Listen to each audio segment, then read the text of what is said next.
ஓம் சாந்தி 11/3/2019 சாக்கார முரளியின் சாரம்.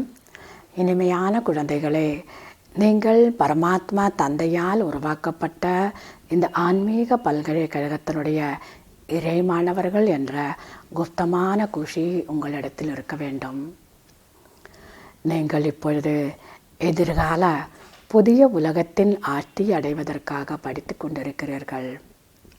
கேள்வி: எந்த ஒரு நினைவில் எப்போதும் இருந்தீர்கள் என்றால் தெய்வீக குணம் என்பது தானாகவே தாரணையாகிக் கொண்டே இருக்கும். பதில்: ஆத்மாக்களாகிய நாம் சிவ பாபாவினுடைய குழந்தைகள். பாபா நம்மை முள்ளிலிருந்து மலர்களாக மாற்ற வந்துள்ளார்.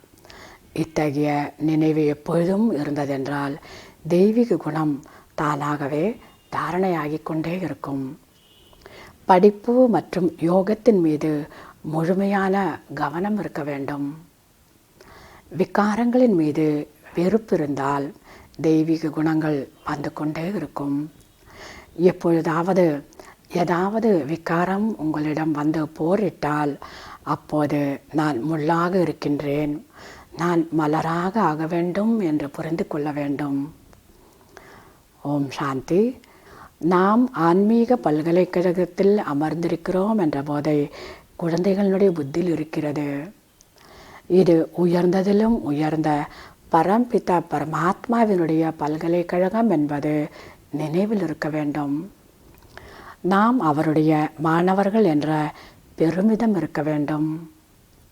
பாபா சொல்கிறார், பாபாவினுடைய நினைவு இருந்ததென்றால் எந்த ஒரு விகாரமும் வரவே வராது.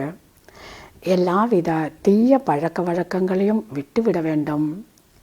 படிப்பின் மீது மற்றும் யோகத்தின் மீதும் முழு கவனம் வைக்க வேண்டும். தனிமையில் அமர்ந்து பாபாவை நினைவு செய்ய வேண்டும். ஆத்மாவில் எந்த ஒரு துருவும் இருக்கக்கூடாது. அப்போதுதான் உயர்ந்த பதவியை அடைய முடியும். பாபா சொல்கிறார், பாபா ஏழை பங்காளன் ஆவார். அனைவருக்கும் ஞான அம்பு தைக்கும் அளவிற்கு குழந்தைகளாகிய நாம் மிகவும் யுக்தியோடு அனைவருக்கும் புரிய வைக்க வேண்டும். தமோ பிரதானமான இந்த உலகத்தில் அனைவர் மீதும் துரு ஏறி இருக்கிறது. அனைவருக்கும் பாபாவுடைய செய்தியை கண்டிப்பாக கொண்டு சேர்க்க வேண்டும். பாபாவை மட்டும் நினைவு செய்தீர்கள் என்றால் ஆத்மா தூய்மையாக ஆகிவிடும்.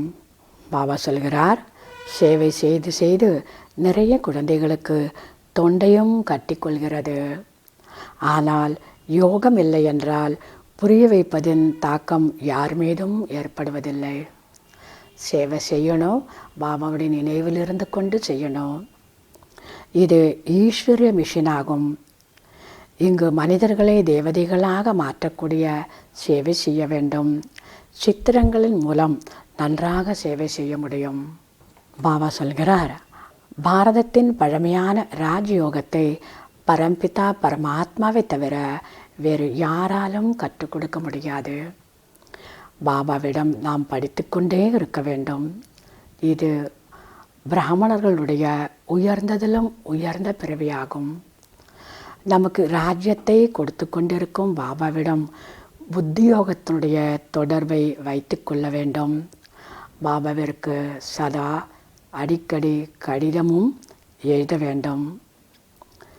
அதிகாலை நினைவு யாத்திரையில் நிறைய நன்மை இருக்கிறது. அதிகாலையில் மட்டும்தான் நினைவு செய்ய வேண்டும் என்பது கிடையாது.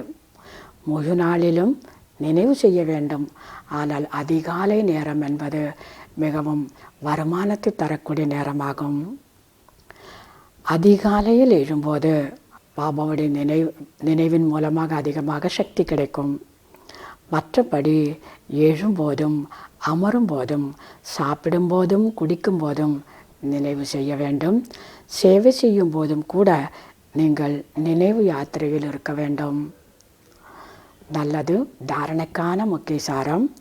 முதலாவதாக, யாருடைய மனதையும் துக்கமடைய செய்யக்கூடாது, துக்கம் கொடுக்கக்கூடாது.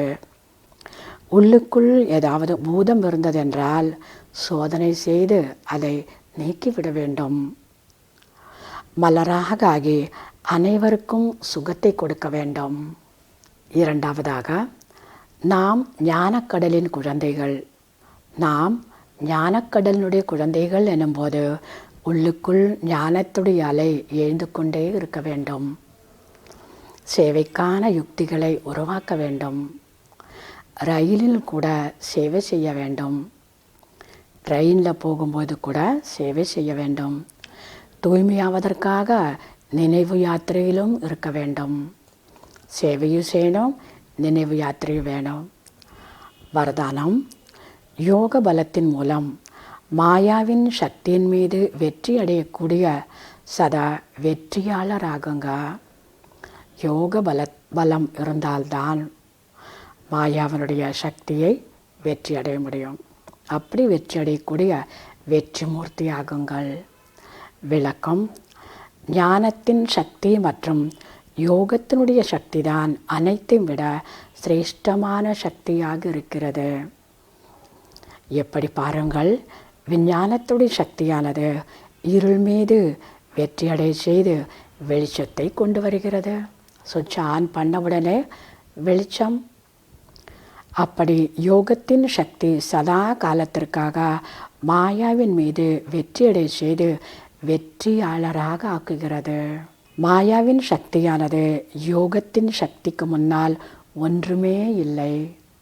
பாபாவுடைய நினைவின் மூலமாக கிடைக்கக்கூடிய அந்த சக்திக்கு முன்பாக மாயாவுடைய சக்தி, அது எத்தகைய மாயாவாக இருந்தாலும் சரி, ஒன்றுமே இல்லை. யோக சக்தியுடைய ஆத்மாக்கள் கனவிலும் கூட மாயாவிடம் தோல்வி அடைய மாட்டார்கள்.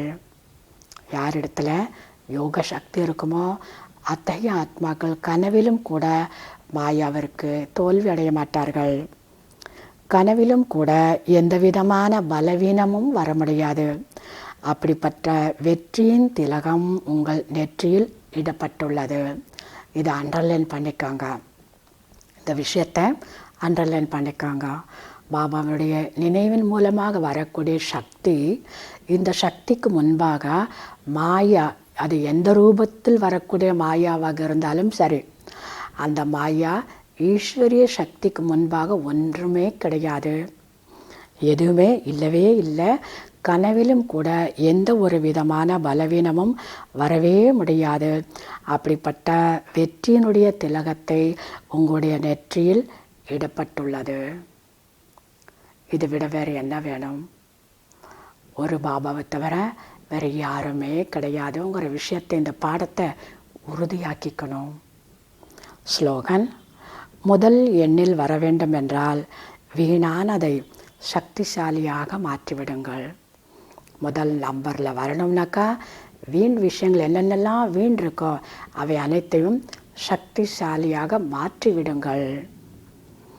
நல்லது. இனிமையிலும் இனிமையான 5000 வருடங்களாக காணாமற் போய் மீண்டும் கண்டெடுக்கப்பட்ட செல்ல குழந்தைகளுக்கு தாய் தந்தை பாப்தாதாவின் அன்பு நினைவுகள் மற்றும் காலை வணக்கம். ஆன்மீக குழந்தைகளுக்கு ஆன்மீக தந்தையின் நமஸ்காரம். ஆன்மீக தந்தைக்கு ஆன்மீக குழந்தைகளின் நமஸ்காரம். ஓம் சாந்தி.